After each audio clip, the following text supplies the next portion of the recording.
지난 금요일에 금곡에 있는 영락교회 그 묘지에 갔었습니다. 세 곳에서 이제 성묘 예배를 드리려고 그곳에 갔었습니다. 한 곳은 우리 주선혜 교수님과 그 남편 김명식 장로님이었고, 또 한 곳은 변정숙 권사님이라고 주 교수님의 어머니셨고, 또 한 분은 주 교수님이 그 빈민 지역에 보내서 망원동이라는 곳에서 사역하다 돌아가신 저희의 선배였던 이상양 전도사님이었습니다. 그 중에 세 곳에서 예배를 다 드렸습니다.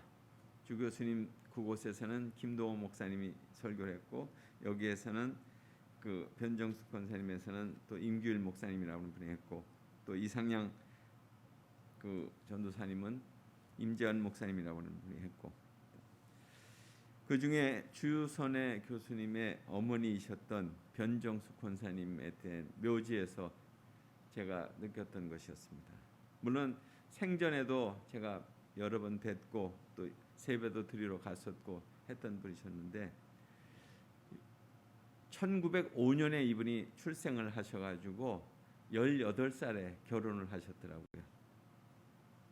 그리고 21살에 청상 과부가 되신 거예요.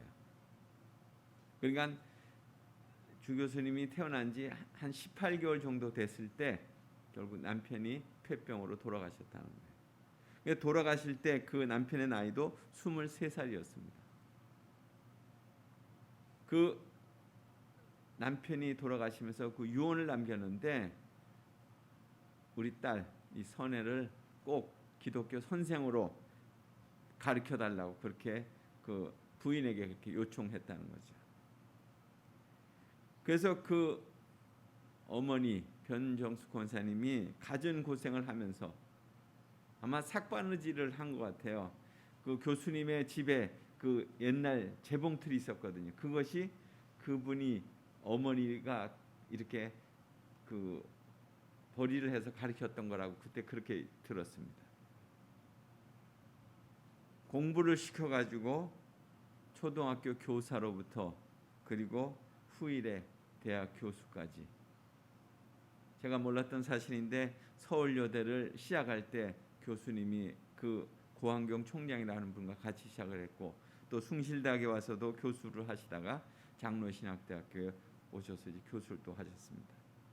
또 한국 교계에 참 여성 지도자로 수많은 사람들에게 영향력을 주는 그런 딸로 그 어머니가 그렇게 가르치신 거죠. 그 어머니 권사님의 묘소에서 들려준 그 선배 목사의 그 말씀은 룻기의 말씀이었는데요, 아주 제가 말씀을 들으면서 딱 이 상황에 맞는 말씀이었다.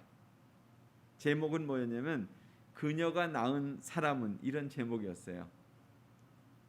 근데 우리가 알고 있는 것처럼 룻기는 어떤 내용입니까? 그 이스라엘 여인이 모압 땅에 가서 그 남편과 아들 둘을 다 잃었잖아요. 그래서 더 이상 이제 이 땅에 있는 것보다는 내가 다시 고향으로 돌아가야 되겠다 해서 부끄럽고 창피스러웠지만 고향 땅 베들레헴으로 돌아오게 되죠. 참 그곳에 와서 다시금 그녀와 함께 따라온 여인이 그 이방 여인이었던 룻이라고 하는 며느리였어요. 그 여인을, 그 며느리를 그 보아스라는 사람과 계가시키면서 이 룻의 가문이 어떻게 됩니까? 후에 다윗 왕의 할머니가 되죠. 또 예수 그리스도의 족보에 오르게 되잖아요. 사실 나오미 자기의 어떤 삶이 다 빈광주리처럼 그렇게 모든 것이 다 사라져갔던 인생이었지만은 하나님이 채우신 놀라운 축복으로 그의 삶이 다시금 꽃피는 그런 장면이 이 룻기 얘기. 그래서 룻기 얘기가 거기에 딱 들어가 있는 거예요.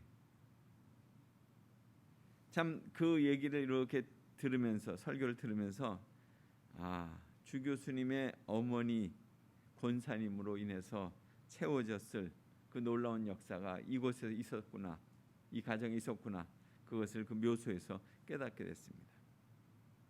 오늘 본문에서도 보면 엘리사의 제자였던 그 남편의 죽음으로 인해서 한 여인이 지금 와서 하소연하고 있습니다. 정말 두 아들만 남겨놓고 또 빚을 안고 그 떠나간 그 남편으로 인해서 그 여인의 마음은 무너지듯이 참 고통을 겪고 있었을 것입니다. 그런데 그런 가운데 또 두 아들조차도 이렇게 팔려가게 되는, 빚으로 팔려가게 되는 그런 막막한 그런 가운데 참 그 문제를 해결하기 위해서 이제 엘리사에게 찾아온 것입니다. 참 하나님을 믿었습니다. 또 하나님의 종으로서 사역을 했던 그런 가정이었어요. 그런데 그 가정에 비극이 지금 닥친 거죠. 또 그것들은 자신들의 힘으로는 헤쳐갈 수 없는 그런 엄청난 것들이었습니다. 우리가 그 매스컴에서 가끔 대할 때 극단적인 선택을 하는 그런 가정의 얘기를 아마 이렇게 들으셨을 거예요. 참 진퇴양난으로 인해서 수렁에 빠져가는 가운데 참 그 위기 가운데 몸부림을 치면 칠수록 더 이렇게 가라앉아 버리는 그런 삶의 현실 속에서 절망스러운 가운데 그런 선택을 할 수밖에 없었다고 그렇게 보여주죠. 참 오늘 여기에 보면 이 여인도 고생 끝에 어떻게 할 수 없으니까 남편의 스승을 찾아간 것입니다. 자신에게는 정말 약간의 도움이라도 좀 줄 수 있지 않을까 그런 기대를 가지고 갔어요. 좀 더 상상을 해본다면 그래도 내 믿음보다는 그래도 선생님의 믿음, 엘리사 선지자의 믿음이 더 나을 거라고 하는 그런 기대 때문에 찾아갔어요. 엘리사는 죽은 제자의 가정의 그 딱한 사정을 듣고 어떻게 해주기를 원하느냐고 묻습니다. 그리고 남은 것이 뭐가 있냐고 그렇게 물어요. 그럴 때 그 여인은 우리에게는 기름 한 그릇밖에 없습니다. 이 대답이 의미하는 것이 뭐겠어요? 우리는 이게 다 마지막입니다. 이것으로 뭘 할 수 있겠습니까? 아주 절망적인 대답을 지금 하고 있는 거죠. 그러니까 이것 가지고는 아무것도 할 수 없습니다. 우리에게 좀 도움을 좀 주십시오. 이런 얘기입니다. 그러니까 우리가 할 수 있는 것이 없을 때 체념하듯이 말하는 것처럼 이 여인도 그렇게 대답한 거예요. 그러니까 이 장면을 이렇게 묵상하다가 연결되는 부분은 요한복음 6장 벳세다 들녘 그 벌판에서 한 소년이 바친 보리떡 5개와 물고기 2마리가 연상이 됐어요. 거기에 모여든 한 3일 정도 예수님의 말씀을 들켜서 따라왔던 그 사람들, 거기는 숫자들을 합하면 남자들만 5,000명인데 여자와 아이까지 합친다면 더 많은 숫자가 있었겠죠. 그런 자리에서 예수님께서 제자들에게 먹을 것을 주라고 이렇게 얘기할 때 제자들이 그랬잖아요. 이 많은 사람들을 어떻게 먹일 수 있냐고. 만약 떡이 필요하다면 200데나리온어치의 떡이 필요하다고. 그런데 예수님은 그런 말씀하지 않으시고 그냥 찾아오라는 거였죠. 그래서 이 제자들이 사람들 사이를 돌아다니다가 한 소년이 바친 그 보리떡 5개와 물고기 2마리를 가지고 왔어요. 그러면서 이 많은 사람들에게 이거 가지고 어떻게 되겠느냐고 이렇게 반문합니다.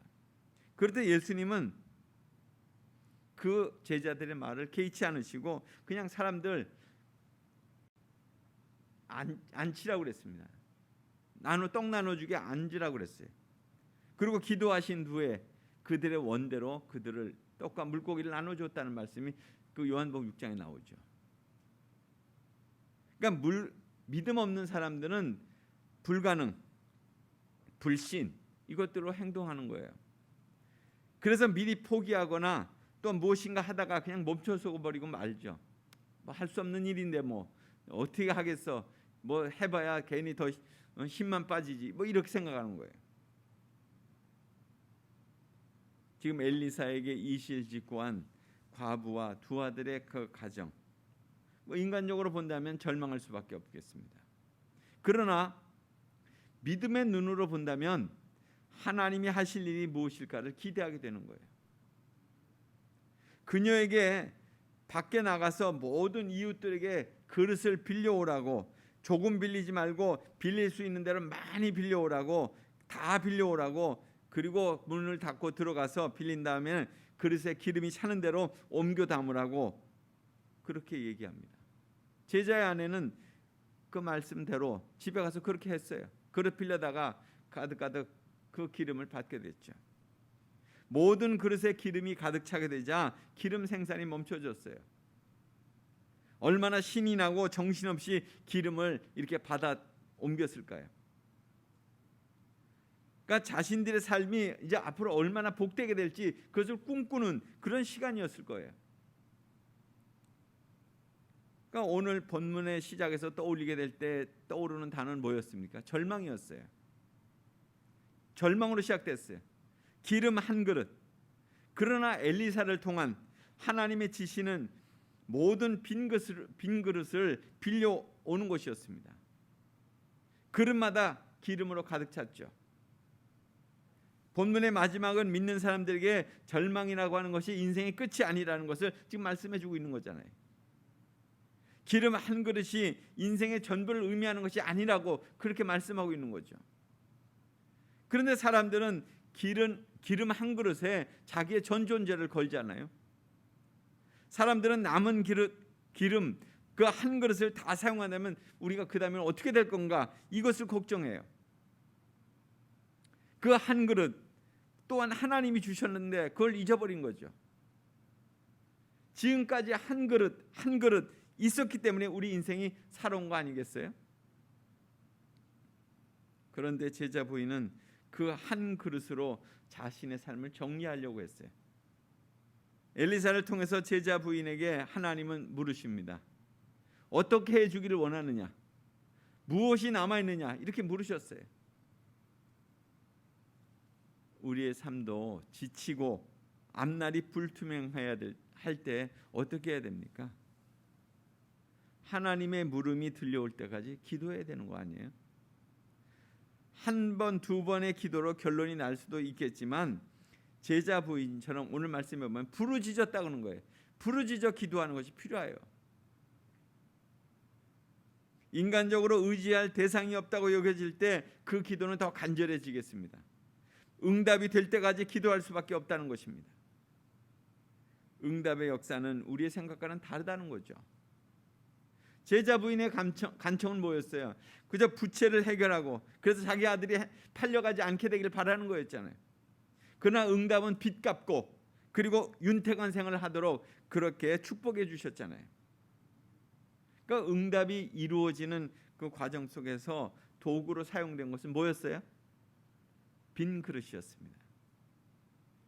아무것도 없었던 그 빈 그릇, 남에게 빌려왔던 그 빈 그릇 속에 무엇이 채워질지 알 수 없었죠. 그러나 그 빈 그릇을 될 수 있는 대로 많이 빌려오라고 그랬잖아요. 그러니까 현실적으로 이루어질지는 알 수 없는 상황입니다.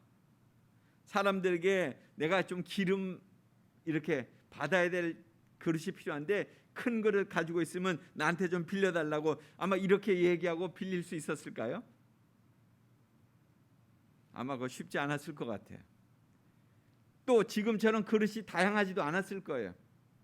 또 집집마다 비어있는 그릇이 많지도 않았을 것입니다. 그럼에도 엘리사의 말씀에 순종해서 기름 그릇을 빌려왔어요. 제자 부인에게는 기름 그릇을 빌려올 수 있는 믿음이 있었다는 거예요. 그것은 엘리사를 통해서 하나님이 하실 거라고 하는 그 소망이 있었던 거죠. 하나님의 복을 받는 비결은 이처럼 말씀에 순종하는 믿음에 있다는 것입니다. 빌려온 빈 그릇이 기름으로 가득 차게 된 것은 말씀 순종의 결과죠. 우리는 종종 얼마 남지 않는 것들 때문에 염려하고 걱정해요. 앞으로 일어날 일들을 이렇게 앞당겨서 또 염려해요. 현실적인 어려움들의 해결책을 보이지 않을 때 두려워해요. 그러나 오늘 본문에서 우리가 깨닫게 되는 영적인 진리가 있습니다. 네 가지가 있는데요. 하나는, 첫 번째는 우리의 삶은 늘 현실적인 어려움들이 발생한다는 거예요. 엘리사 제자 부인의 문제는 남편의 죽음과 빚과 그리고 아들의 장례 문제였어요. 더 상상을 해본다면 경제 활동은 이제 앞으로 우리가 어떻게 해야 될 것인가, 나는 어디 가서 살아야 되나, 자신의 거취 문제들, 이런 것들도 있었겠죠. 우리의 문제나 엘리사 제자 부인의 문제 뭐 다를 게 있겠어요? 이런 문제들이 파도처럼 한 가지가 일어나서 가라앉는 듯하면 또다시 또 밀물처럼 밀려오는 것이 또 다른 우리의 인생의 문제 아니겠어요? 그래서 항상 생각하기를 우리는 늘 문제를 안고 살아가고 있다 하는 것입니다. 문제가 없는 사람은 없습니다. 없다면 그 사람은 문제를 문제로 여기지 않거나 아니면 죽은 사람 문제가 없죠. 우리에게 있어서 문제가 있다고 하는 것은 결국 뭐예요? 내가 살아있다는 것이고 그 문제와 씨름할 상대가 바로 나라는 것을 참으로 기억하셔야 합니다. 하나님께서도 우리가 감당치 못할 시험 당함을 우리에게 허락하지 않는 분이라고 그렇게 말씀하셨어요. 시험을 당하지만 우리에게 이길 힘과 또한 믿음도 주시는 분이라는 것입니다. 시험 당함을 두려워하지 마십시오. 그 시험은 우리의 믿음을 주시기 위한 그런 과정일 뿐이에요. 두 번째, 어떤 문제든 하나님께 물을 수 있어야 하는 것입니다. 문제를 안고 씨름하는 것은 내가 아니라 내 안에 있는 믿음이어야 한다는 것입니다. 우리가 잘 알고 있는 말씀, 갈라디아서 2장 20절 말씀, 내가 사는 것은 나를 사랑하사 나를 위하여 자기 몸을 버리신 하나님의 아들을 믿는 믿음 안에 사는 것이라 그랬어요. 그러니까 나의 문제는 내가 해결하기보다는 내가 믿는 예수님으로 그렇게 해결받아야 되는 것입니다. 내가 안고 있는 문제에 대해서 정직히 반응하게 될 때에 그 답을 받을 수 있는 것입니다. 하나님께서 자신의 현재적 상황을 참으로 부끄럼 없이 하나님께 드러내는 거예요. 드러내놓는 거예요. 구체적으로 자신의 속마음을 하나님께 고백할 때 그분의 응답을 받을 수 있는 거죠. 세 번째로, 하나님의 응답은 나의 상식과 이성에 맞지 않을 때가 있다는 것이에요. 엘리사 제자 부인은 자신의 문제를 빚과 아들의 종살이에 대해서 털어놓았지만 결국 하나님은 전혀 다른 응답을 주셨잖아요. 그냥 빈 그릇을 빌려오라. 그게 응답이었어요. 빈 그릇 빌려오라. 빌려왔다가 돌려줄 그릇을 가져오라는 거예요. 자신의 문제는 사실 그릇이 아니잖아요. 지금 경제적인 뭔가가 필요한 거였죠. 그런데도 그 여인은 빈 그릇을 빌려왔어요. 어떤 상상을 하고 빌려왔을까요? 빈 그릇은 하나님이 부어주시는 축복의 도구잖아요. 이 여인에게 있어서 물질적인 것이 필요해서 기름을 부어주셨지만 우리에게는 다양한 것들이 필요해요. 그렇죠? 먼저는 건강의 축복이 될 수도 있고, 또한 재정적인 기름 부음이 될 수도 있고, 풀리지 않는 그런 관계 어려움에 대한 해결일 수도 있고, 또한 내 안에 사라진 감사와 기쁨의 회복일 수도 있습니다. 여러 가지 문제들이 있는 거예요. 네 번째로는 그 여인이 빌려오는 그 그릇마다, 빈 그릇마다 그녀 자신의 마음이 필요했던 것 같아요. 빈 그릇을 빌려올 때마다 그녀 자신은 그 그릇을 채우실 하나님의 사랑을 상상했을 거예요. 이 그릇을 빌려오라고 하셨는데 이 그릇에 뭘 채우실 것인가? 나는 빈 그릇을 빌려오지만은 하나님은 이 그릇을 채워주실 것이다. 내게 채우는 것이 아니라 내가 채우는 것이 아니라 하나님이 채우실 것이다. 그릇을 빌려오면서 그 여인의 마음은 이미 채워지고 있는 거예요. 이미 빌려올 때 채워지고 있는 거였어요. 마침내 그 집의 문이 닫히고 빌려온 그릇에 기름이 차기 시작했습니다. 넘쳐나는 기름을 옮겨 담으면서 제자 부인은 어땠을까요? 감사와 기쁨이 넘쳐났을 거예요. 절망의 순간이 사라지고 그리고 기쁨과 소망이 가득하게 됐습니다. 그녀가 빌려온 그릇에 채워지는 것은 기름이었지만 결국 마음이 풍성해지는 거잖아요. 넘치게 되고 있어요. 이제 여러분에게, 성도 여러분에게 묻습니다. 하나님이 여러분에게 빌려와야 되는 그 빈 그릇에 대해서 말씀하신 것을 들으신 적이 있으십니까? 너 가서 빈 그릇 빌려와. 그렇게 말씀하시는 거 들은 적 있으세요? 있으셨다면 빈 그릇을 열심히 빌려오시기 바랍니다. 사람들이 어떻게 생각하든 상관없이 그 말씀에 순종해서 그냥 빌리러 다니세요. 그러나 아직 하나님이 빈 그릇에 대해서 말씀하시는 것을 듣지 못했다면 내가 무엇을 해야 될지를 좀 물어보시기 바랍니다. 여인처럼 지금 나는 기름 한 그릇밖에 없습니다. 나의 속사정을 하나님께 다 말씀드리는 거예요. 하나님밖에는 나의 마음을 드릴 분이 없음을 그렇게 고백하시는 거죠. 하나님은요, 우리를 도우시는 분이세요. 하나님은 반드시 우리와 함께 우리의 문제를 해결해 주시기 위해서 빈 그릇을 구해 오도록 그렇게 요청하시는 그런 분이세요. 오늘도 우리에게 그렇게 말씀하심을 기억하시면서 그 말씀에 순종하는 저와 여러분의 삶이 되시기를 간절히 소원합니다. 같이 기도하겠습니다. 하나님, 이 아침에도 다시 한번 우리에게 참 위로와 또 소망을 주시기 위해서 그 빈 그릇을 빌려오라고 하셨던 그 엘리사 제자 부인의 향한 그 말씀이 오늘 우리의 귓가에 다시금 들려오기 원합니다. 그리고 열심으로 그 말씀에 순종해서 빈 그릇을 빌려오며 또 주님이 주시는 축복을 받게 하여 주옵소서. 그래서 주님 안에서 우리로 하나님 이 땅에 사는 동안 정말 그 하나님의 놀라운 사랑이 또 기쁨이 넘쳐나는 생활 되도록 하나님 인도해 주시옵소서. 예수님 이름으로 기도드리옵나이다. 아멘.